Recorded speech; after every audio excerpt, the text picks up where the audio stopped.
আমার বিয়ে হয়েছে খুব বেশি দিন হয়নি, কিন্তু আমার স্বামীর সাথে আমার সম্পর্কটা তেমন ভালো না। বিয়ের রাত থেকে উনি আমাকে যতবার কাছে নিয়েছে তা শুধু শারীরিক চাহিদার জন্য। এর বাইরে উনি আমার সাথে ঠিকমতো কথাও বলে না। আমাদের বিয়ে হয়েছে পারিবারিক সূত্রে। আমার স্বামী আমাদের পরিচিত ছিল, কিন্তু ওনারা ঢাকায় থাকার কারণে তেমন কোনো যোগাযোগ ছিল না।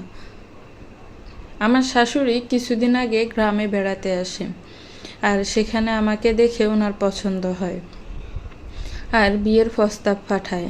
আমার পরিবারের আর্থিক অবস্থা মোটামুটি, আর আমি সবেমাত্র 12 ক্লাসে পড়ি। পাত্রের তুলনায় আমি অনেক ছোট, কিন্তু পাত্র যোগ্য আর আর্থিক অবস্থা ভালো থাকার দরুন আমার পরিবারও হমত করেনি। বিয়ের আগে আমি আমার স্বামীকে দেখিনি, আমার স্বামীও আমাকে দেখতে আসেনি। বিষয়টা নিয়ে আমি একটু আপত্তি জানালে আমার মা বাবা বলেছিল যে ছেলে হয়তো মায়ের কথা শুনে তাই মায়ের পছন্দের বাইরে বিয়ে করবে না, তাই মা যাকে পছন্দ করেছে তাকেই বিয়ে করবে। এজন্য হয়তো আলাদা করে দেখার কোনো প্রয়োজন মনে করেনি। কিন্তু মা তবুও তো ওনার মতো আছে কি না, আর উনি তো শহরে থাকে, বড় হয়েছে, আর আমি গ্রামে, একটু দ্বিমত তো থাকতেই পারে। ওনার সাথে কথা বললে হয়তো ভালো হতো। মা একটু রাগ হয়েই বলল, অমত থাকলে তো ছেলের মা সব জানাতো, আর বিয়ের ব্যাপারে তোর এত নাক গলাতে হবে না। এত ভালো পাত্র পাচ্ছিস, তবুও মনে এত দ্বিধা কেন? মায়ের কথাটা শুনে তখন খুব খারাপ লেগেছিল। হয়তো আমি যোগ্যতায় ওনার কম, তবুও তো আমার একটা মতের মূল্য দেওয়া উচিত ছিল। তবুও মা বাবার কথাটাকে মেনে নিয়েছিলাম। তারা যা বলেছে তাই করেছি। বিয়ের দিন যখন বরকে প্রথম দেখি তখন মনটা বেশ আনন্দে নিচে উঠেছিল, কারণ মনে হয়েছিল মা বাবার কথা শুনে ঠকিনি। আমি ওনাকে দেখে চোখ সরাতে পারছিলাম না। এত সুন্দর ছেলে আমার স্বামী হবে ভেবেই ব্যাকুল হয়ে যাচ্ছিলাম। কিন্তু সে খুশি আমার বেশিক্ষণ টিকলো না। বাসর রাতে বর প্রথমে এসে আমাকে বলেছিল, তোমার মতো মেয়েকে বিয়ে করার কোনো ইচ্ছে আমার ছিল না। মা পছন্দ করেছে, আর মায়ের অসুস্থতার জন্য শুধু তোমাকে বিয়ে করেছি। কথাটা শুনে খুব খারাপ লাগলো। মুখ ফুটে কোনো জবাব দিতে পারলাম না। কষ্ট হতে লাগলো খুব। চোখে এক ফোঁটা শিশির বিন্দু নিয়ে ঘুমিয়ে পড়লাম। রাত তখন 2টা। খেয়াল করলাম কেউ আমার শরীরের নরম মাংসে হাত বুলাচ্ছে। আমি চিৎকার দিয়ে উঠতে নিতে আমার মুখটা চেপে ধরল। আদু আদু আলোতে চোখ মিলে দেখতে লাগলাম এটাকে। খেয়াল করে দেখলাম এটা আমার স্বামী। বুঝে ওঠার আগে উনি আমাকে একের পর এক স্পর্শ করতে লাগলো। কেন জানি না সেই স্পর্শটা আমার শরীরে কাটার মতো লাগছিল। শারীরিক সেই সময়টায় আমার স্বামী আমাকে বেশ কয়েকবার জান ভালোবাসি তোমায় এই কথাটা বলেছে। যখন শারীরিক চাহিদাটা শেষ হয়ে গেল তখন সে আমাকে রেখে চলে গেল। একেই বুঝি স্বামীর ভালোবাসা বলে। বয়সটা খুব বেশি না আমার, তবে 1000 খানেক স্বপ্ন নিয়ে এ বাড়িতে ঢুকেছিলাম। কি চেয়েছে আর কি হচ্ছে উনি আমার সাথে তেমন কোনো কথা বলে না। শুধু রাতের ওই সময়টুকুতেই বলে, জান ভালোবাসি তোমায়। এছাড়া ওনার মুখে আমি ভালোবাসি শব্দটাও উচ্চারণ করতে দেখিনি। মা বাবাকে সবটা বলার সাহস হলো না, কারণ তারা কষ্ট পাবে।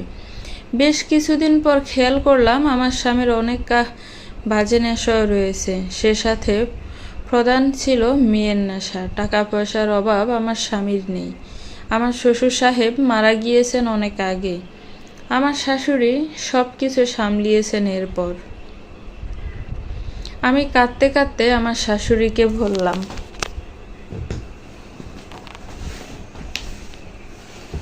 মা, আপনি আপনার ছেলের সব বাজে নেশার কথা জানতেন।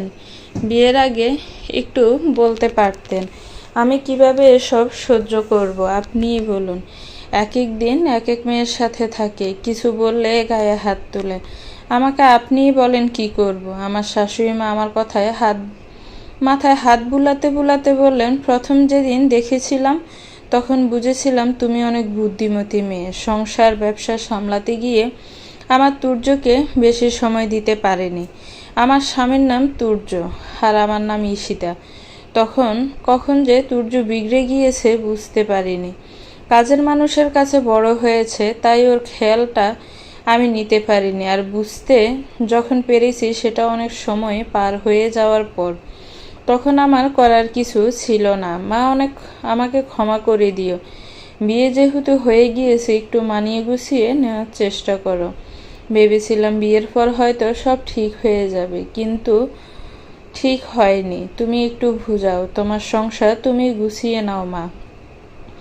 মায়ের কথাগুলো শোনার পর আর কিচ্ছু বলতে মন চাইল না। কত সহজ করে উনি বলে দিলেন আমার সংসার আমি গুছিয়ে নিতে, অথচ কাকে নিয়ে সংসার গুছাবো যে কিনা আমাকে ভালোবাসে না, শারীরিক চাহিদার বাইরে কিছু ভাবতে পারে না।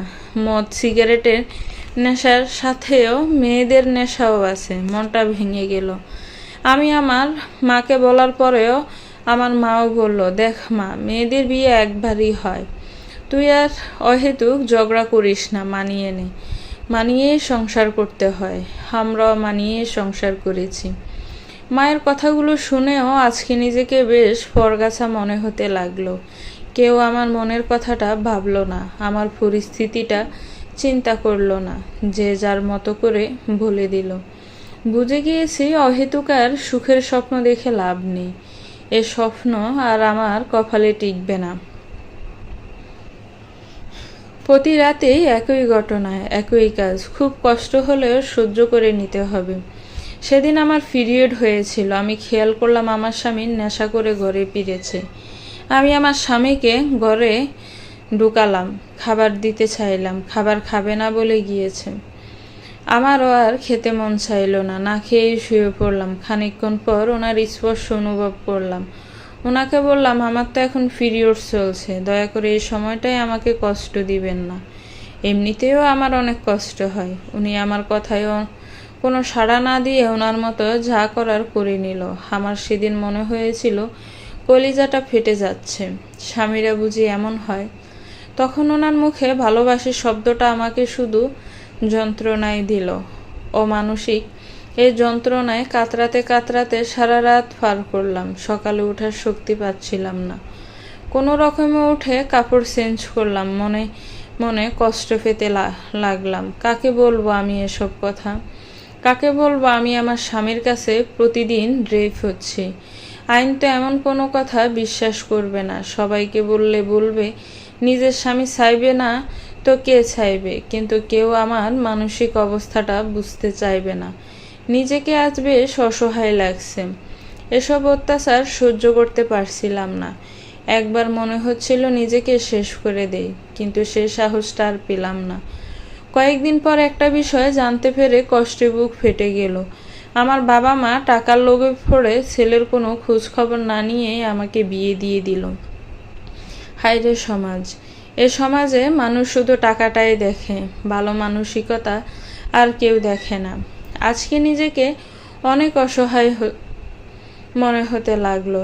মেয়ে হয়ে জন্মে নেওয়াটাই যেন পাপ মনে হতে লাগলো। কারণ আমি জানতে পারি আমার স্বামীর এর আগেও একটা বিয়ে করেছে, আর সে বউ তাকে ছেড়ে চলে গিয়েছে। কে বা থাকবে এমন মানুষের সাথে? আমি তো কষ্ট সহ্য করে বাধ্য হয়ে থাকতেছি। আমার এর ভিতরের কষ্টটা বুঝার মতো ক্ষমতা কারণেই। আমার বাবা মা অর্থের লোভে পড়ে ছেলের খবরও ঠিক করে নেয়নি। আজকে আমার মতো অসহায় আরও কেউ আছে বলে মনে হচ্ছে না। ইচ্ছে করছে শাশুড়ি মাকে জিজ্ঞেস করি কেন উনি সবটা লুকিয়েছেন, কিন্তু জিজ্ঞেস করলেই বা কি হবে?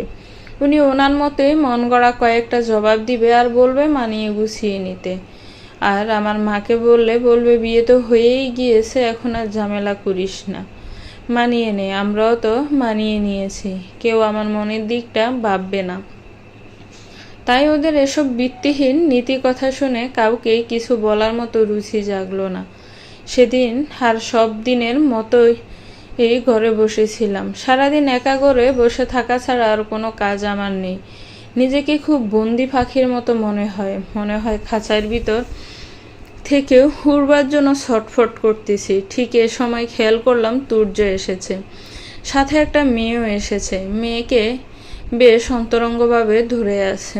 মেয়ের সাথে এরকম অন্তরঙ্গভাবে আছে দেখে মনটা বেশ অশান্ত হয়ে গেল। নিজেকে কেন জানি না সামলাতে পারলাম না। তুর্যর কাছে গিয়ে বললাম, আপনি এত রাতে বাড়ি ফিরেছেন, সাথে একটা অন্য মেয়ে নিয়ে। লজ্জা করলো না ঘরে বউ রেখে অন্য মেয়েকে ঘরে তুলতে? রাতের পর রাত নেশা করে বাড়ি ফিরেন, কাপুরুষের মতো ঘরে এসে বউয়ের গায়ে হাত তোলেন, সাথে পরনারী নিয়ে ঘরে ফিরেন। আপনি কি মানুষ? পাশ থেকে মেয়েটা তুর্যর দিকে তাকিয়ে বলল, হে মেয়েকে, আর এভাবে কথা বলছে কেন? আমাকে ইনসাল্ট করে কথা বলছে আর তুমি চুপ করে আছো? এরকম কথা শোনানোর জন্য তুমি আমাকে নিয়ে এসেছো? এরকম জানলে আমি তোমার সাথে আসতামই না। আমি এখনই চলে যাচ্ছি। তুর্য মেয়েটার দিকে তাকিয়ে বলল, আমাদের বাসার কাজের মেয়ে, মা গ্রাম থেকে নিয়ে এসেছে। ওর মাথায় সমস্যা আছে, মাইন্ড করো না প্লিজ। মেয়ে অবাক হয়ে তুর্যকে বলল, একটা কাজের মেয়ের এত বড় স্পর্ধা কি করে হয় এভাবে কথা বলা? আরে বলো না, মায়ের লাইফে একদম মাথায় চড়ে বসেছে। গাইয়া খ্যাত মেয়ে মায়ের লাইফে আমাকে স্বামী করে পাবার স্বপ্ন দেখছে। তুমি ওর কথা সিরিয়াসলি নিও না। মেয়েটা আমার দিকে তাকালো, তারপর একটু মুখ বাঁকালো আর বলল, সাহস কি করে হয় এভাবে কথা বলার? কাজের মেয়ে কাজের মেয়ের মতো থাকো। আমি কাজের মেয়ে না জানে উল্টা কথা বলতে লজ্জা লাগছে না? আপনাদের মতো নিকৃষ্ট মেয়েদের জন্যই সমাজের এই হাল। লজ্জা করে না একটা পরপুরুষের সাথে বিয়ে বহুরূপ মেলামেশা করতে, তার বেডে চলে আসতে? নিজেকে কতটা নিচে নামাবেন? কি বলতে চাচ্ছ তুমি? বেয়াদব মেয়ে, গাইয়াবু, তুমি কি বুঝবা আধুনিক যুগের চালচলন? বড় তো হয়েছ গ্রামে থেকে। আমি একটু হেসে জবাব দিলাম, ভাগ্যিস শহরে থেকে বড় হইনি। শহরে থেকে বড় হলে হয়তো নিজের সম্মান কি করে পরপুরুষের হাতে বিলিয়ে দিতে হয় খুব ভালো করে বুঝে যেতাম। নির্লজ্জ বেহায়াপনা শিখে যেতাম। আধুনিকতার নাম দিয়ে নোংরামি করে বেড়াতাম। ভাগ্যিস আমি স্মার্ট না। শার্ট প্যান্ট পরে ছেলেদের মতো বেশ ধরে নাইট ক্লাবে যাওয়া আর বউ থাকা সত্ত্বেও পরপুরুষের সাথে ডলাডলি করা যদি স্মার্টনেস হয়, তাহলে এখন এমন স্মার্ট আমি না। আর তার জন্য শুকরিয়া আদায় করি। মেয়েটা আমার কথা শুনে আরো রেগে গেল। বুঝাই যাচ্ছিল কথাগুলো মেয়েটার গায়ে লাগছে। রেগে গিয়ে আমার উপর হাত তুলতে নিল। গায়ে হাত দেওয়ার জন্য আমি হাতটা ধরে মুচড়ি দিয়ে বললাম, ভুলে কাজ করার সাহস দেখাবেন না। আমি কোনো অযৌক্তিক কথা বলিনি যে আপনি গায়ে হাত তুলবেন, আর আমি মেনে নিব।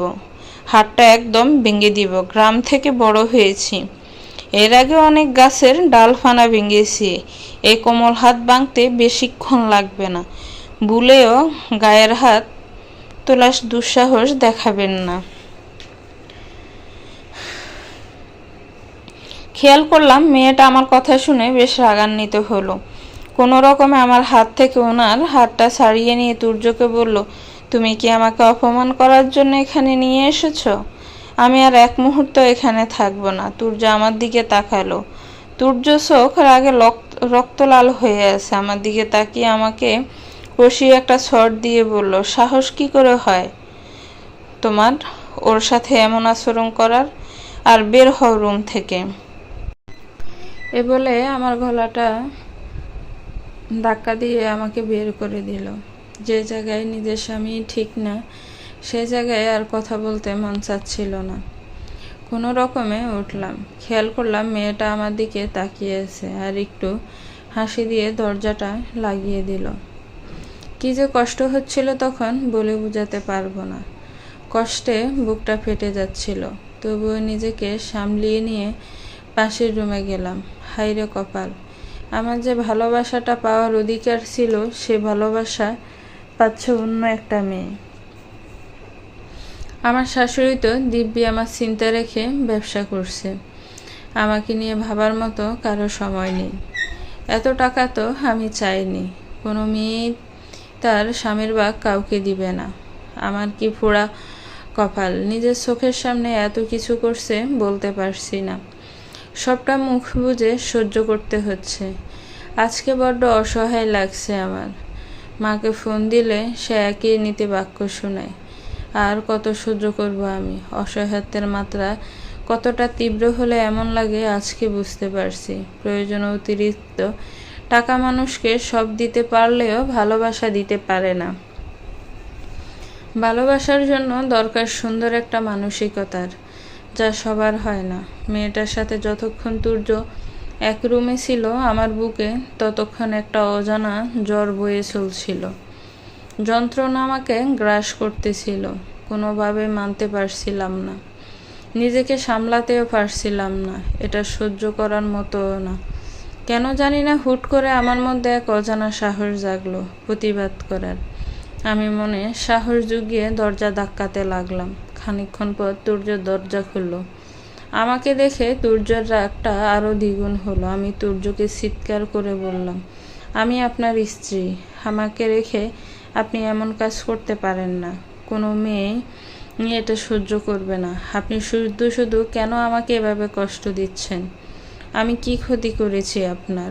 বিয়ে করতে না চাইলে বিয়ের আগে বলতেন। আমাকে কেন এভাবে বিয়ে করে কষ্ট দিচ্ছেন? অমানুষের মতো এসব করতে লজ্জা লাগছে না আপনার? একটা নারীর মন নিয়ে খেলছেন। আপনার তো লজ্জা হওয়া দরকার। বউ রেখে পরনারীর সাথে রাত কাটায় কাপুরুষেরা। কথাগুলো শুনে তুর্যের রাগের মাত্রা আরও বেড়ে গেল। আমার চুলগুলো ধরে হাসড়ে ফেলে দিয়ে বলল, অনেক বেশি বলে ফেলেছিস। না জেনে অনেক কথা বলেছিস। আরেকবার দরজা ধাক্কা দিলে বুঝবি। এ বলে দরজা লাগিয়ে দিল। আমার ভিতরে জ্বরটা আরও বাড়তে লাগলো। আমি পুনরায় দরজা ধাক্কা দিতে লাগলাম। এবার দরজা খুললো ওই মেয়েটা। দরজা খুলে আমাকে বলল, সমস্যা কি তোর? আমার সমস্যা কি মানে? ভদ্র ভাষায় কথা বলুন। সেন্স নেই তোর? এখানে একটা ছেলে আর একটা মেয়ে দরজা লাগিয়ে প্রাইভেট টাইম পাস করছে, আর তুই এভাবে চিল্লাচ্ছিস? লজ্জা নাই তোর? তুর্য, এত মারে ঘৃণা নাই তোর? আমাকে লজ্জা কিনা চ্যাপ্টার পড়াতে হবে না। লজ্জা তো হওয়া দরকার আপনার। আপনি জানেন না যে তুর্যর বউ আছে? জেনেও কিভাবে নিজেরই বিলিয়ে দিচ্ছেন? প্রাইভেট টাইম পাস করছেন নাকি বেহায়াফোনা করছেন? একটু ভেবে দেখুন। বেহায়াফোনা করবেন আর কেউ প্রতিবাদ করলে তাকে জ্ঞান দিবেন? বেশ্যা মেয়ের মতো চলাফেরা করে আধুনিকতার দোহাই দেন। আপনার লজ্জা লাগে না? এটা বলার পর মেয়েটা বেশ রাগ হয়ে তুর্যকে বলল, আমি আর এখানে থাকবো না। এ কোন মেয়েকে গ্রাম থেকে ভাড়া করে নিয়ে এসেছো আমাকে অপমান করার জন্য? তুর্য মেয়েটার কথা শুনে দরজার সামনে এসে আমাকে বলল, তুই যাবি নাকি এভাবে অশান্তি করবি? আমি অশান্তি করছি? অশান্তি তো করছেন আপনি। এর আগেও একটা বিয়ে করেছেন, বউ রেখে চলে গিয়েছে। এখন আমাকে বিয়ে করে নষ্টামি করতেছেন অন্য মেয়ের সাথে। আপনার মতো অমানুষ কেউ আছে বলে মনে হয় না। আগের বউটা চলে গিয়ে বেঁচে গিয়েছে, আর আমি তো বেঁচে থেকেও মরে আছি। আমার কথাটা শোনার পর তুর্যের রাগের পরিমাণ তীব্র হতে লাগলো। আমাকে বলল, এখান থেকে যা। আমিও বেশ জোরালো গলায় বললাম, যাব না। কি করবেন? এ মেয়েকে বিদায় না করলে যাব না। একের পর এক তর্ক হতে লাগলো। তর্কের এক পর্যায়ে তুর্য আমাকে কষিয়ে ছড় দিতে নিল। আমি এবারও তুর্যর হাত ধরে বললাম, অনেক সহ্য করেছি। সহ্যের মাত্রা অতিক্রম করলে আমিও আর সহ্য করব না। আমি বোকা না। নিজের অধিকার আদায় কিভাবে করতে হয় আমি জানি। আপনার আগের বউয়ের মতো অবলা না। আগেরটা পালিয়ে গিয়েছে বলে আমি আপনার মার খাওয়ার পর পালিয়ে যাব সেটা ভাববেন না। বউকে সম্মান দিতে পারবেন না তো বিয়ে কেন করেছেন? কাপুরুষের মতো আচরণ করেন, আবার মেয়েদের গায়ে হাত তুলে নিজের পুরুষত্ব ফলাতে চান। আপনার আগের বউ পালিয়ে গিয়ে ভালোই করেছে। কারণ আপনার মতো কাপুরুষের সাথে থাকার চেয়ে পালিয়ে যাওয়া অনেক ভালো। আমি তো বাধ্য হয়ে আপনার কাছে থাকতেছি। আরও কিছু বলতে নিব, ঠিক এই মুহূর্তে তুর্য আমার হাত থেকে ওর হাতটা ছাড়িয়ে নিয়ে আমার গালে জোরে একটা শট দিল। আমি শটটা খাওয়ার পর ওনার দিকে তাকিয়ে দেখলাম উনি বেশ গম্ভীর হয়ে গিয়েছে আমার এই কথাগুলো শুনে, আর আমাকে শটটা দেওয়ার পর কেমন জানি দম ধরে বসে পড়ল। খেয়াল করলাম কিছুক্ষণের মধ্যে মাটিতে লুটিয়ে পড়ল। আমি বুঝতে পারছিলাম না তুর্যের কি হলো। মুহূর্তের মধ্যে তুর্য জ্ঞান হারিয়ে ফেলল। আমার কলিজার ফানি যেন শুকিয়ে যাচ্ছিল। হঠাৎ কি এমন হলো যে তুর্য এভাবে জ্ঞান হারালো? আমি তুর্যকে ধরে ডাকতে লাগলাম। তুর্যর কোনো সেন্স কাজ করছিল না। আমি ফানি এনে তুর্যর মুখে ঝাপটা দিতে লাগলাম। তুর্যের জ্ঞান ফিরতেছিল না তবুও। এর মধ্যে তুর্যের রুমে থাকা মেয়েটা চলে গেল। বাড়িতে শুধু আমি একা। আমার শাশুড়ি মা বাইরে। এখন কি করব কোনোভাবেই বুঝতে পারছিলাম না। অনেকটা অসহায়ের মতো নিজেকে মনে হলো। আমার কোনো আলাদা মোবাইলও নাই যে কাউকে কল দিব। আমার শরীরটা বেশ কাঁপতে লাগলো। কোনোভাবেই তুর্যের জ্ঞান ফিরছিল না। আমি কোনো দিশা না পেয়ে তুর্যের মোবাইলটা খুঁজতে লাগলাম। তুর্যের মোবাইলটা দেখলাম ওয়ারড্রপের উপর পড়ে আছে। মোবাইলটা কাঁপা কাঁপা হাতে নিলাম। এর আগে কখনো ওনার মোবাইলে আমি হাত নিইনি। যতবার মেয়ের সাথে কথা বলেছি সেটা শাশুড়ি মায়ের ফোন দিয়ে, তাই মোবাইলটা নিতেও আমার বেশ ভয় লাগছে। তবুও সাহস করে মোবাইলটা হাতে নিলাম। মোবাইলটা এক চাপ দেওয়ার সাথে সাথে লক স্ক্রিনে একটা মেয়ের ছবি ভেসে উঠল। বেশ সুন্দরী পরিপাটি একটা মেয়ে। মনের মধ্যে প্রশ্ন জাগলো, এ মেয়ে কে? হতে পারে কোনো ভাইয়ের মেয়ে। ওনার জীবনে তো মেয়ের অভাব নেই। এসব ভেবে লাভ নেই। কিন্তু মোবাইলটা লক করা খুলবো কিভাবে? মাথায় যেন কিছুই ঢুকছে না। একের পর এক চেষ্টা করে যেতে লাগলাম, কিন্তু কোনো কাজ হচ্ছিল না। হুট করে মনে হলো মোবাইলে তো ফিঙ্গার দেওয়া আছে, তাই তাড়াহুড়ো করে ওনার কাছে গেলাম। ওনার হাতটা দেওয়ার সাথে সাথে মোবাইলের লকটা খুললো। লক খোলার সাথে সাথে খেয়াল করলাম ওই মেয়েটার আরেকটা ছবি। আমি বেশ চমকালাম। এটা কোন মেয়ে? আর এই মেয়ের ছবি ওনার ফোনে কেন? সাতপাঁচ বাবার সময় এখন না, তাই সাতপাঁচ না ভেবে আমি আমার শাশুড়িকে কল দিলাম। শাশুড়ি মাকে সবটা খুলে বললাম। আমার শাশুড়ি মা বললেন, না জেনে এত কিছু না বললেও পারতে। আমি ডাক্তারকে ফোন দিচ্ছি, কিছুক্ষণের মধ্যেই পৌঁছাবে। তুমি ওকে পানির ঝাপটা দিতে থাকো, দেখো জ্ঞান ফিরে কিনা। এ বলে উনি ফোনটা কেটে দিলেন। আমার শাশুড়ি মা ফোনটা কাটার পর আমি ওনার শরীরে হাত দিয়ে খেয়াল করলাম ওনার শরীরটা ঠান্ডা হয়ে যাচ্ছে। আমি ওনার শরীরটা মালিশ করতে লাগলাম। খানিকক্ষণ এর মধ্যে ডাক্তার চলে আসলো। ডাক্তার তুর্যকে দেখে বলল, রুগীর অবস্থা তো তেমন ভালো মনে হচ্ছে না। রুগীকে এখনই হাসপাতালে নিতে হবে। কথাটা শুনে আমি ভয় পেয়ে গেলাম। মনে মনে নিজেকে বেশ অপরাধী মনে হতে লাগলো। কেন জানি না মনে হতে লাগলো এসবের জন্য আমিই দায়ী। আমার উচিত হয়নি ওনাকে এভাবে কথা বলা। আজকে ওনার কিছু হলে নিজেকে ক্ষমা করতে পারবো না। এর মধ্যে অ্যাম্বুলেন্স চলে আসলো। ওনাকে নিয়ে হাসপাতালে গেলাম। আমার শাশুড়ি মা তুর্যের এই অবস্থা শুনে বেশ স্তব্ধ হয়ে গেল। ফোনটা কেটে দিল। আমি অ্যাম্বুলেন্স করে হাসপাতালে গেলাম। তুর্যকে ইমার্জেন্সিতে নিয়ে গেল। আমি বাইরে অপেক্ষা করতে লাগলাম। আমার মনটা বেশ ছটফট করতে লাগলো। এতটা বাড়াবাড়ি আমার করা উচিত হয়নি, কিন্তু কেন উনি এভাবে জ্ঞান হারালো আমার মাথায় সেটাও আসছে না। খানিকক্ষণ পর ডাক্তার এসে বলল, রুগীর ছোটোখাটো একটা অ্যাটাক হয়েছে। এক সাইড অবশ হয়ে গিয়েছে। প্রচণ্ড মানসিক আঘাতে এমন হয়েছে। জ্ঞান ফিরতে আরও কিছুক্ষণ সময় লাগবে। আর হাঁটা চলা তেমন করতে পারবে না, কথাও বলতে পারবে না। থেরাপি এক্সারসাইজ করলে হয়তো ঠিক হতে পারে, তবে সেটাও সময় সাপেক্ষ। আমার শাশুড়িকে জিজ্ঞেস করেন, আপনার শাশুড়িকে জিজ্ঞেস করেন কোথায় এসেছে। ওনাকে সবটা বুঝিয়ে বলা হয়েছিল এর আগে, তবুও কেন সতর্ক হয়নি।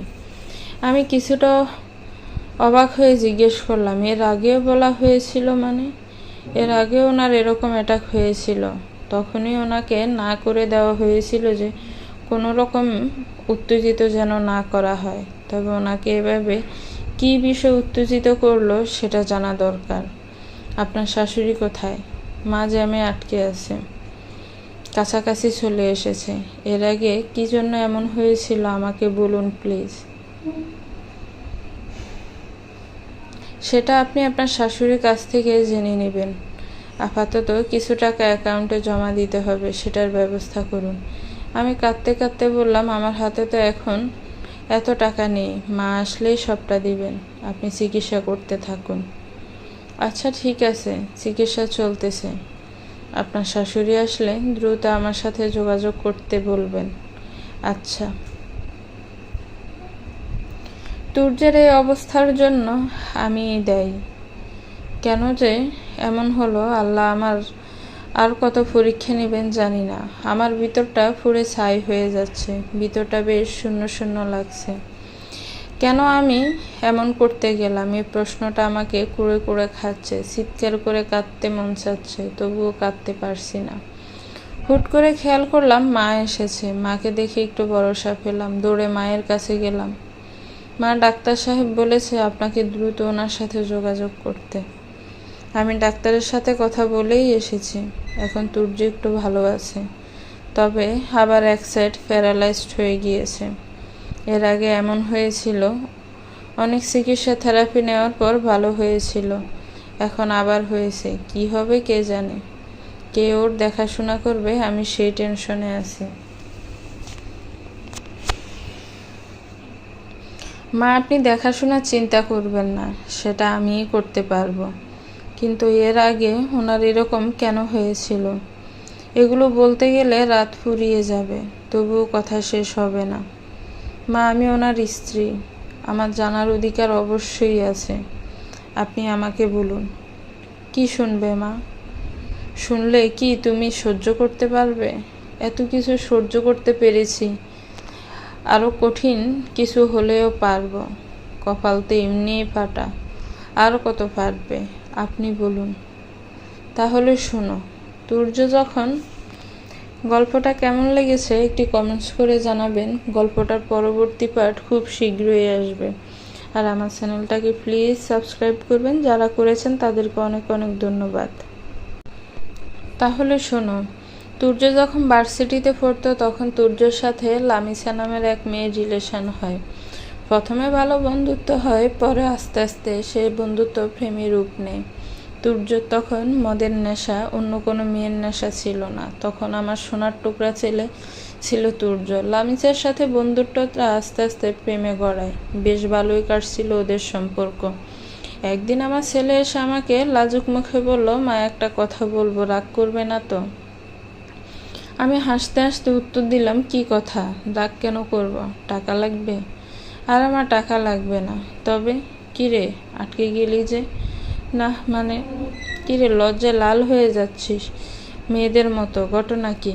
আমার ছেলে লজ্জা মাখা মুখে উত্তর দিল, মা, আমি লামিসাকে খুব পছন্দ করি। তুমি যদি চাও আমি ওকে বিয়ে করতে চাই। আমারও মনে মনে লামিসাকে বেশ পছন্দ ছিল। মেয়েটা সুন্দরীও ছিল আর শিক্ষিতাও ছিল, আচার ব্যবহারও অনেক ভালো ছিল। তাই আমি ছেলের প্রস্তাবে আর অমত করিনি। তুর্যকে হাসতে হাসতে বললাম, এতে লজ্জা পাওয়ার কি আছে? লামিসাকে আমারও বেশ পছন্দ, তবে ওদের বাড়ি যাব, আমাকে বলিস। তুর্য মাথা চুলকাতে চুলকাতে জবাব দিল, তুমি যদি চাও কালকেই যাব। ওর বাসা থেকেও অন্য জায়গায় বিয়ের প্রেশার দিচ্ছে, এজন্য যত তাড়াতাড়ি যাওয়া যায় ততই ভালো। আচ্ছা, কালকেই যাব তাহলে, ওদেরকে জানাতে বল। পরদিন সকাল আমি আর তুর্য লামিসাদের বাসায় যাই।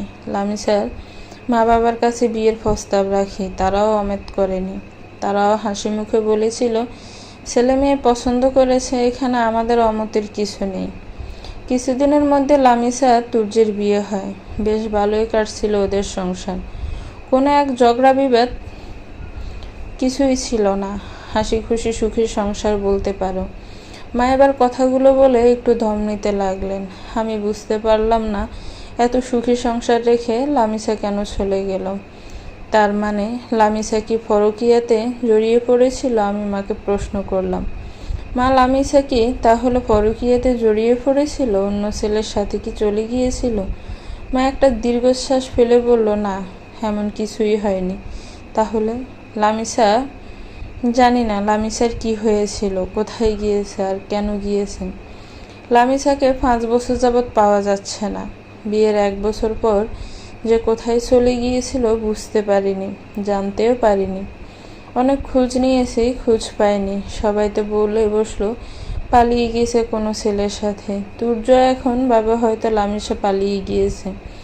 এরপর থেকে তুর্যর বদঅভ্যাসগুলো বাড়তে থাকে। অনেকবার বিয়ের কথা বলেছি, রাজিও হয়নি। লামিসাকে কোনোভাবেই তুর্য ভুলতে পারেনি।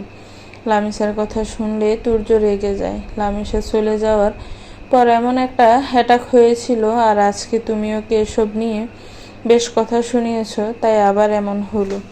আমার ভিতরে একটা প্রশ্ন জাগলো, তাহলে লামিসা কোথায় গেল? মনে মনে বেশ অপরাধ বোধ হলো, কারণ না জেনে ওনাকে আমি অনেক কষ্ট দিয়েছি। এমন করাটা আমার উচিত হয়নি। কথা শুনতে শুনতে বোর হয়ে গিয়েছে। মসজিদে ফজরের আজানের ধ্বনি শোনা যাচ্ছে। আমি উজু করে নামাজে দাঁড়ালাম। রবের কাছে আমার স্বামীর সুস্থতা কামনা করলাম। আমার 2 নয়নে সামনের মেঘ যেন বেয়ে চলেছে। নামাজ শেষ করে এসে দেখলাম ডাক্তার সাহেব এসেছেন। ডাক্তার সাহেবকে উদ্বিগ্ন গলায় জিজ্ঞেস করলাম, তুর্যর অবস্থা কেমন? ডাক্তার সাহেব স্বস্তি ভরা গলায় জবাব দিলেন, আমরা তো ভেবেছিলাম উনি হাঁটতে চলতে পারবে, কিন্তু এটা তো ক্ষতি ওনার হয়নি। হাঁটতে চলতে পারবে, তবে কথা বলতে পারবে না। ওনার মুখের ব্যায়ামগুলো বেশি করাতে হবে, আর ওনার সামনে বেশি বেশি কথা বলতে হবে, তাহলে হয়তো কথা বলতে পারবে। আবারও সাবধান করে দিচ্ছে, ওনাকে কোনোভাবে উত্তেজিত করা যাবে না। আমি শান্ত সুরে জবাব দিলাম, সেটা মাথায় থাকবে। আমি কি একটু দেখা করতে পারি ওনার সাথে? হ্যাঁ, পারবেন, তবে যে কোনো একজন যেতে পারবেন। আপনাদের মধ্যে কে যাবেন ভেবে একজন যান। আমি কথাটা শুনে চুপ হয়ে গেলাম।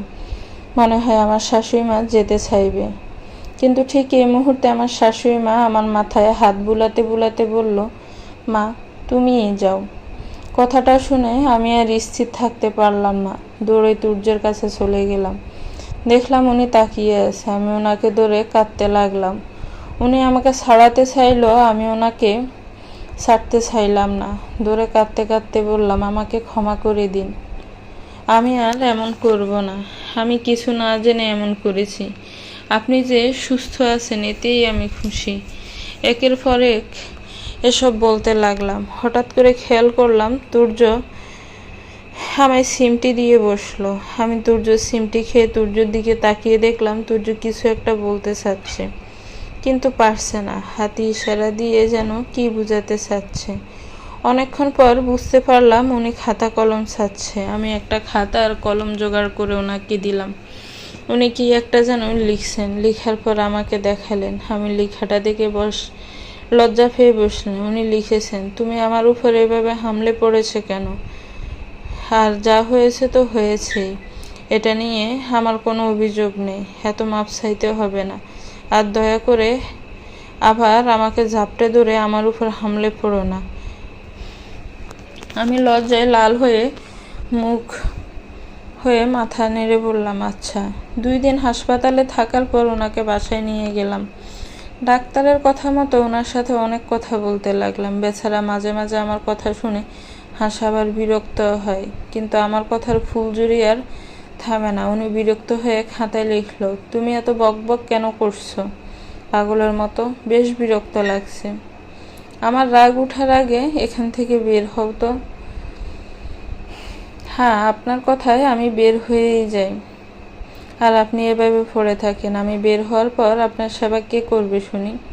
ওই দিন বাসায় যে রূপবানকে নিয়ে এসেছিলেন, যে রূপবানের জন্য আমাকে ঘর থেকে বের করে ওনার সাথে থেকেছিলেন, সে রূপবান তো আপনার এই হাল দেখে চলে গিয়েছিল। ওইগুলা তো আসে টাকার জন্য। কেন আপনি এসব করবেন? আমি আপনার স্ত্রী। একজন মানুষের জন্য তো আপনি আরেকজনকে কষ্ট দিতে পারেন না। আর সবাই তো এক না। আর এটা ভাববেন না যে আমি চলে যাব। চলে যাওয়ার হলে এত কিছু সহ্য করতাম না। আপনি শুধু আমার থাকেন। আপনার এই অবস্থা না হলে জানতামই না আমি আপনাকে কতটা ভালোবেসেছি। আপনি যখন হাসপাতালে ছিলেন তখন উপলব্ধি করেছি যে আমি আপনাকে মনের অজান্তেই অনেক ভালোবেসে ফেলেছি। আর শুনেন, আজকে নাকি চকলেট ডে, তাই আপনার জন্য চকলেট এনেছি।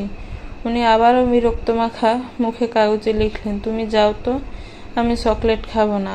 আর পরের বার ঘরে আসলে একটা কস্টিপ নিয়ে আসবা। আমি কিছুক্ষণ অবাক হয়ে জিজ্ঞেস করলাম, আপনি কস্টিপ দিয়ে কি করবেন? কাগজে লিখে জবাব দিলেন, তোমার মুখে মারব। আমি হাসি হেসে মুখে বললাম, আপনি চকলেটটা না খেলে কিন্তু আমি আরও বকবক করব। জানেন তো, কলেজে আমি অনেক বকবক করতাম। আমার পাশে কেউ বসতো না আমার বকবকের জ্বালায়। কাগজের গোটা গোটা অক্ষরে হাসি হাসি মুখে জবাব দিলেন, সে তোমাকে দেখেই বোঝা যাচ্ছে।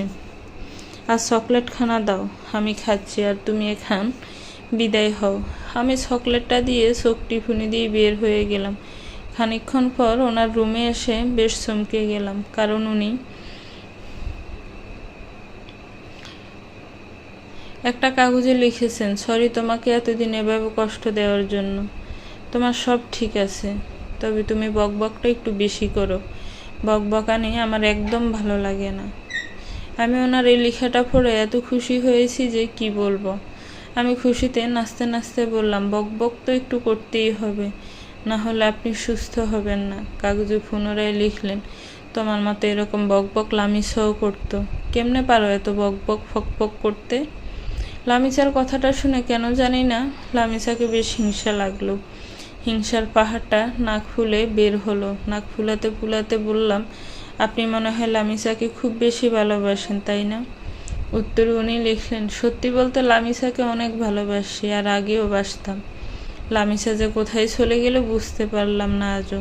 কোনো টাকা পয়সা নেয়নি। টাকা পয়সা নিলে হয়তো ভাবতেন টাকা পয়সা নিয়ে পালিয়েছে, কিন্তু কোথায় যে গেল আজও তার হদিস মিলল না। খুব কষ্ট হয় মাঝে মাঝে উত্তর খুঁজে না পেয়ে। আমি বুঝতে পারলাম ওনার ভিতরে বেশ কষ্ট হচ্ছে, কিন্তু এখন কোনোভাবে ওনাকে কষ্ট পেতে দেওয়া যাবে না। আমাকে যা করার করতে হবে। আমি ওনাকে জড়িয়ে ধরে বললাম, আমাকে কি লামিসা বাবা যায় না? লামিসার মতো আমাকে ভালো না বাসুন, লামিসার ভালোবাসা থেকে একটু ভালোবাসা তো দিতে পারেন। আমি না হয় ওটা নিয়েই থাকবো। আমি তো আপনার স্ত্রী, আমাকে কি ভালোবাসা যায় না? কাছে রাখা যায় না? আবার কি নতুন করে সব শুরু করা যায় না? এবার উনিও কথাগুলো শুনে আমাকে ছাড়ানোর চেষ্টা করছিল, কিন্তু আমি নাছর বান্দার মতো দূরেই ছিলাম। উনি হট করে আমাকে সিমটি কেটে বসলো। সিমটি খেয়ে আমি আহ করে বলে উঠলাম, কি ব্যাপার, সিমটি দিলেন কেন? উনি কাগজে রাগ রাগ মুখে বললাম, তুমি হুট করে এভাবে জাপটে ধরো কেন? আমি লজ্জা মাখা মুখে উত্তর দিলাম, আমার মন চাইছে।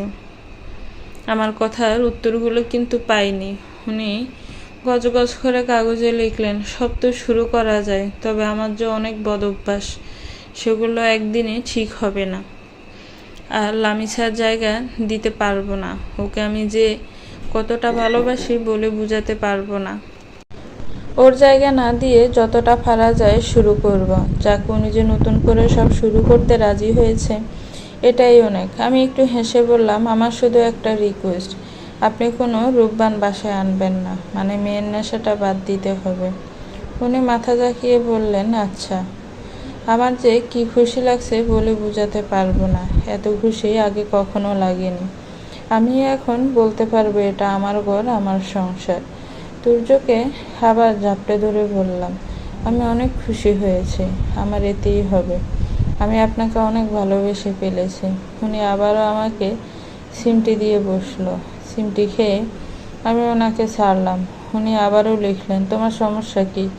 আর এভাবে ঝাপটে ধরো কেন? ঝাপটে ধরতে না করেছি না? হুট করে ঝাপটে ধরে দম বন্ধ করে দাও। তোমার মতো পাগল কম দেখেছি। আমি একটু কপালটা কুঁচকে কানটা ধরে জিহ্বায় কামড় দিয়ে জবাব দিলাম, জানি না কেন এমন করে ফেলি, অটো হয়ে যায়। পড়ালেখা কত দূর করেছ? এইচএসসি দিব, সামনে পরীক্ষা। এই মেয়ে, তোমার সামনে পরীক্ষা আর তুমি এখানে এভাবে সময় নষ্ট করছো? না মানে আমি তো বই নিয়ে আসিনি। উনি আবার কাগজে লিখে বললেন, মাকে গিয়ে এটা দিয়ে আসবে। কাগজটা হাতে নিয়ে দেখলাম উনি লিখেছেন, মা ঈশিতার সামনে পরীক্ষা। আমি না হয় জানতাম না, তুমি তো জানতে, তাহলে বই কেন কিনে দাওনি? আজকে বই কিনে দিও। আমি দৌড়ে লেখাটা মায়ের কাছে নিয়ে গেলাম। মা লেখাটা পড়ে হাসতে হাসতে বললেন, তুর্য একটু পড়া পাগল ছেলে ছিল, তোমাকে দেখো পড়ার জন্য কত প্রেশার দেয়। আজকে তোমার জন্য বই যদি না কিনে আনি, দেখবে আমার উপর রাগ করে বসবে। আমি তোমার জন্য বই কিনে আজকেই আনবো। এখন তুমি তুর্যর গোসলের ব্যবস্থা করো। আচ্ছা মা, আমি যাচ্ছি। এ বলে আমি তুর্যর রুমে গিয়ে তুর্যকে ধরে বাথরুমে নিয়ে যেতে লাগলাম। বেচারা জানি কি বলতে চাচ্ছে। বেচারার হাতে খাতা কলমও নাই, আর কিছু বলতে পারছে না। আমি তুর্যকে জোর করে ধরে গোসলখানায় এনে গোসল করাতে লাগলাম। বুঝতে পারছিলাম উনি বেশ রেগে যাচ্ছে, তবুও গোসল করাতে লাগলাম। গোসল শেষে ওনাকে বললাম, হয়েছে, এবার রুমে যান। এই তোয়ালেটা পরে, আর খাটের উপর কাপড় রাখা আছে, পরে নেবেন। তুর্য আমার হাত থেকে তোয়ালেটা জোরে টান দিয়ে রুমে প্রবেশ করলো। আমিও গোসলটা সেরে ফেললাম। গোসল থেকে বের হয়ে বেশ সারপ্রাইজ পেলাম, কারণ এত অল্প সময়ে যে শাশুড়ি মা বই নিয়ে আসবে বুঝতেই পারিনি। চকচকা তকতকা বইগুলো যেন টেবিলের উপর জলকাচ্ছে। হাত তুর্য সেগুলো হাত দিয়ে দেখছে। কি যে আনন্দ লাগছে। আমি আনন্দ ছুটে তুর্যকে গিয়ে আবার জাপটে ধরে ছেড়ে দিলাম। জিভে কামড় দিয়ে কান ধরে বললাম, ভুল করে ধরে ফেলেছি, আবেগে। রাগ করবেন না প্লিজ। উনি মুচকি হাসি দিয়ে হাতি ইশারা দিয়ে বললেন, ঠিক আছে, আর আমাকে হাতি ইশারা দিয়ে বুঝালেন এখন যেন খেয়ে পড়তে বসি। আমি মাথা নেড়ে হ্যাঁ বলে দৌড়ে খাবার নিয়ে আসলাম। ওনাকে খাবার দিলাম, নিজেও খেতে বসলাম। উনি আমাকে ভালো ভালো মাছের পিস দিয়ে ইশারা করে খাওয়ার জন্য। আমি কত করে বললাম আপনি খান না, উনি কথাই শুনলই না। উনি বুঝালো আমাকে অনেক পড়তে হবে আর খেতে হবে। খাওয়ার পর্ব শেষ করে পড়তে বসলাম। কতদিন পর বই হাতে নিলাম। নতুন বইয়ের গন্ধ যেন আমাকে মাতাল করে দিচ্ছে। বইগুলো দেখে খুশিতে নাচতে লাগলাম। ঠিক এ সময় খেয়াল করলাম তুর্য আমার গাড়ে তার ঠোঁট দিয়ে সুরসুরি দিচ্ছে। আজকে তুর্যর স্পর্শ আমার কাছে অন্যরকম লাগছে। মনে হচ্ছে এই স্পর্শ পেয়ে আমি আবেগে ডুবে যাচ্ছি। নিজেকে সামলানোর ব্যর্থ চেষ্টা করলাম। মুহূর্তের মধ্যেই কি যে অনুভূতি জাগলো বুঝতে পারিনি। তুর্যের ভালোবাসার স্পর্শ পেয়ে ভালোবাসার সাগরে ডুবে গেলাম। শীতল অনুভূতিতে মনটা শান্ত হয়ে গেল। প্রবল জল যেন সব কিছু তছনছ করে দিয়ে থেমে গেল। এক পশলা ভালোবাসার মেঘ আমার চোখ দিয়ে নামলো। সে ভালোবাসার ছোঁয়া তো আমি এতদিন খুঁজছিলাম। আজকে পেয়ে যেন আমার অশান্ত মন শান্ত হলো। আমি স্বস্তি পেলাম। তুর্যকে অনেকক্ষণ জড়িয়ে ধরে রাখলাম। আদো আদো হাতে তুর্য আমার কপালে পড়ে থাকা চুল সরিয়ে একটা চুমু এঁকে দিল। মনের গহীনে থাকা সব কষ্ট যেন নিমিষেই মিলিয়ে গেল। আমি এক আদরে লজ্জাবতী লতা হয়ে গেলাম। খানিকক্ষণ পর তুর্য থেকে নিজেকে ছাড়াতে চাইলাম, কিন্তু তুর্য ছাড়লো না। মনে মনে ভাবতে লাগলাম, এত ভালোবাসা আমার কপালে সইবে তো? ভাবতে ভাবতে নিশ্চুপ হয়ে গেলাম। তুর্যের সিমটি খেয়ে ভাবনার গোড় কাটলো। আমি তুর্যকে ছেড়ে উঠলাম আর বললাম, হুট করে সিমটি দিলেন কেন? তুর্য ইশারা দিয়ে বলল, আমি এত চুপ হয়ে আছি কেন? আমি বললাম, এমনি। পরের দিন সকালে খেয়াল করলাম তুর্য কোথায় জানি যাচ্ছে। আমি জিজ্ঞেস করলাম, আপনি অসুস্থ শরীর নিয়ে কোথায় যাচ্ছেন? তুর্য কাগজের গোটা গোটা অক্ষরে লিখলেন, আমি এখন ঠিক আছি, আর একটু বাইরে যাচ্ছি। আর এখন আবার জাপটে ধরো না। আমি বাইরে থেকে এখনই চলে আসব। আর মায়ের ফোনটা হাতে রেখো, মাঝে মাঝে মেসেজ দিব, ওকে? আর তুমি এখন পড়তে বসো। এ বলে উনি চলে গেলেন। আমি পড়তে বসলাম। খানিকক্ষণ পর উনি মেসেজ দিলেন, তোমার বডি সাইজ কত? আমি মেসেজটা দেখে কেমন জানি লাগছিল। হুট করে উনি বরিসে জিজ্ঞেস করলো কেন। আমি একটু লজ্জাও পাচ্ছিলাম। মেসেজের রিপ্লাইয়ে সাইজটা বললাম, কিন্তু কিছুটা রাগও হলো। কতটা শয়তান, কিসব জিজ্ঞেস করে। বেশ কিছুক্ষণ পর কলিং বেলের শব্দ পেয়ে দৌড়ে গেলাম। বুঝতে পারলাম উনি এসেছে। দরজা খুলে দেখলাম উনি দাঁড়ানো, হাতে কিছু জিনিসপত্র নিয়ে। আমি সব কিছু নিজ হাতে নিয়ে ওনাকে সাথে করে রুমে ঢুকলাম আর বললাম, লজ্জা কি নাই আপনার? কী সব মেসেজ দেন? উনি হাসতে হাসতে ইশারা দিল, ব্যাগগুলো খোলো। আমি ব্যাগগুলো খুলে অবাক হয়ে গেলাম, কারণ উনি আমার জন্য অনেকগুলো জামা, ড্রেস আর শাড়ি এনেছে। বেশ ভালোই কাটছিল। আবার দিনগুলো তুর্যকে নিয়ে কিছুদিন পর হাসপাতালে যাই। হুট করে খেয়াল করলাম তুর্য কথা বলতে শুরু করেছে। তুর্যকে কথা বলতে দেখে আমার আনন্দের মাত্রাটা যেন বেড়ে গেল। মনে হচ্ছে খুশিতে আমার কথায় আটকে যাচ্ছে। কিছুক্ষণ চুপ হয়ে গেলাম ওর কথা শুনে। তারপর ওর হাতটা জড়িয়ে ধরে বললাম, তুর্য আপনি কথা বলছেন? আমার কানকেও বিশ্বাস করতে পারছি না। আমার খুশিতে কথা আটকে যাচ্ছে। তুর্য আমার হাত থেকে তার হাতটা ছাড়িয়ে জবাব দিল, হ্যাঁ কথা বলতে পারছি। আচ্ছা ঈশিতা, তুমি এখন চলে যাও, বাকিটা আমি সামলে নিতে পারবো। তুমি বাসায় যাও আর পড়তে বসো। বাসায় গিয়ে পড়া শেষ করো। আমি এসে সব দেখব। ড্রাইভারকে বলে দিচ্ছি তোমাকে বাসায় নিয়ে যেতে, আর আমি ডাক্তারের সাথে কথা বলে খানিকক্ষণ পর আসছি।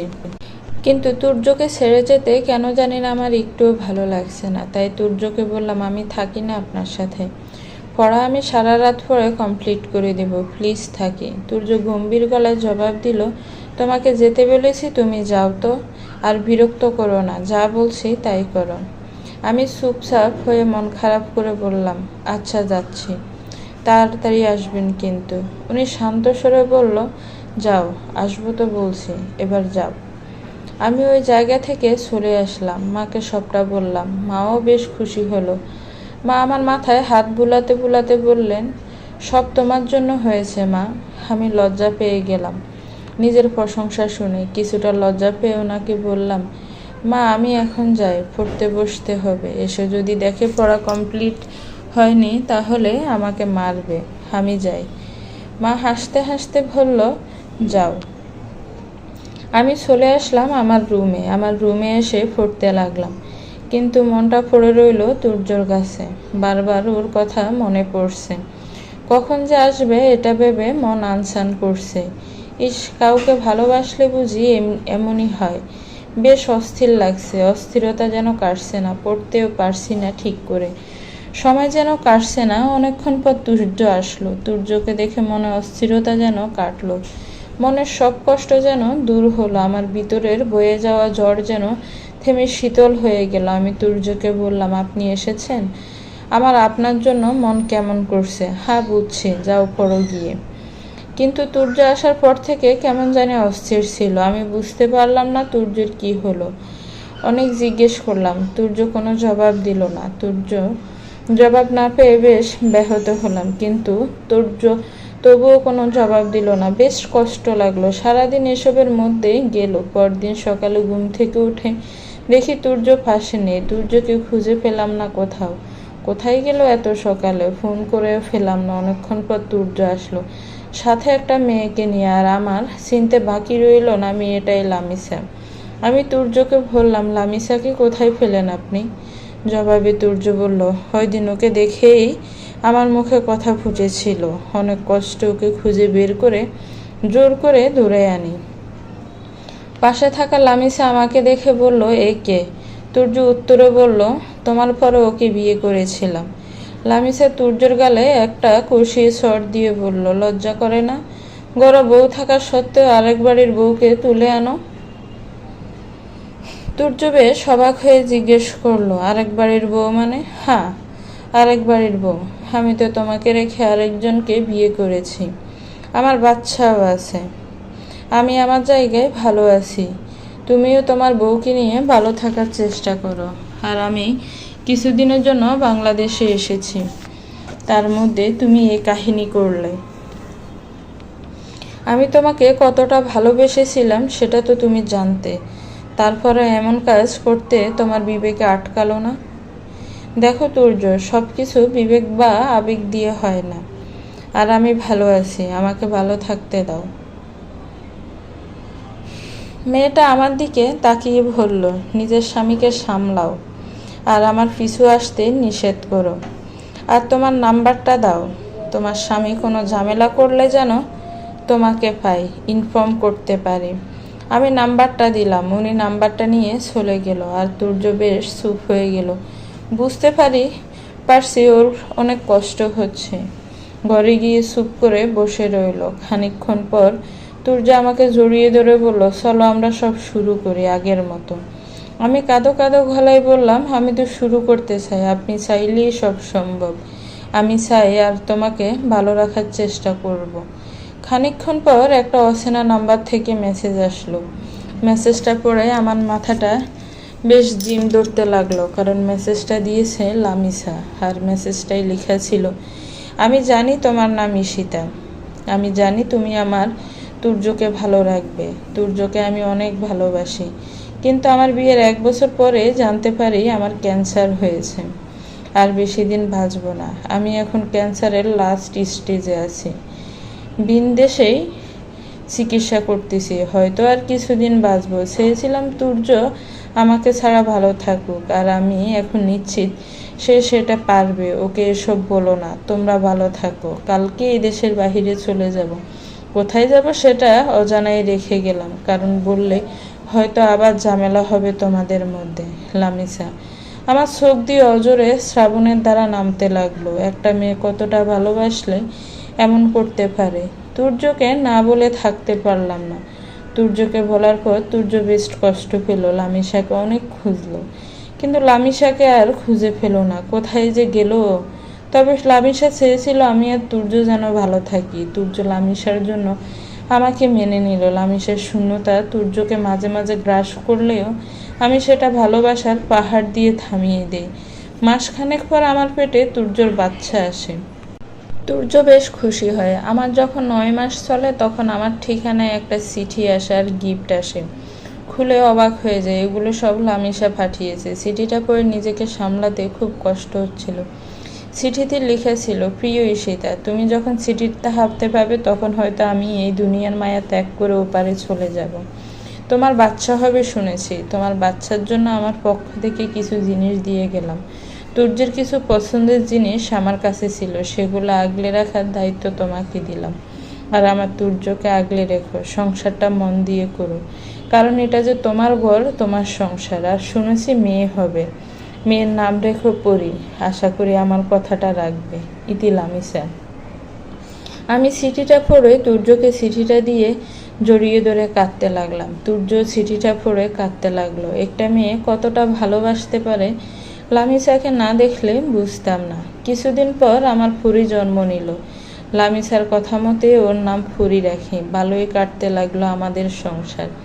মাঝে মাঝে লামিসাকে বেশ মনে পড়ে, কতটা ভালো মানুষ বাসতে পারে একজনকে।